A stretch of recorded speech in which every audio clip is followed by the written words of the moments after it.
पुणे जिल्ह्यामधल्या भोर तालुक्यामधल्या नसरापूर या ठिकाणी 3.5 वर्षांच्या चिमुरडीवरती झालेल्या पाशवी अत्याचार आणि हत्येच्या प्रकरणाने संपूर्ण महाराष्ट्र हादरला।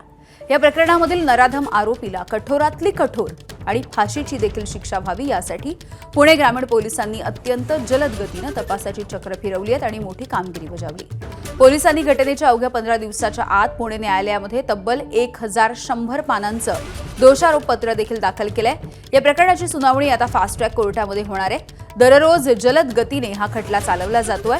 आरोपी भीमराव कांबळे कायद्याच्या कचाट्यामधून सुटू न देण्यासाठी पोलिसांनी शास्त्रीय आणि तांत्रिक पुराव्यांची मोठी साखळी न्यायालयाच्या समोर सादर केली।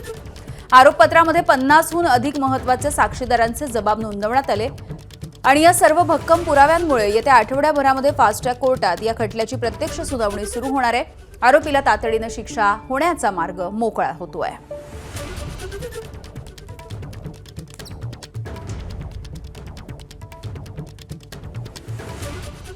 तर या आरोपपत्रामध्ये नेमकं काय काय उल्लेख आहे आपण बघूया।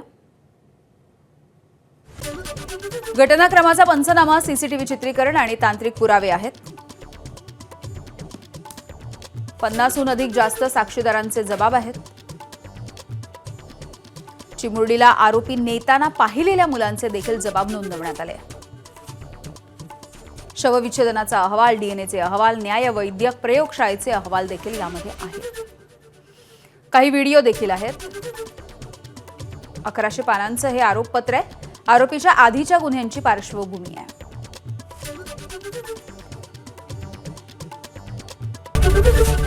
एबीपी माझा, उघडा डोळे बघा नीट।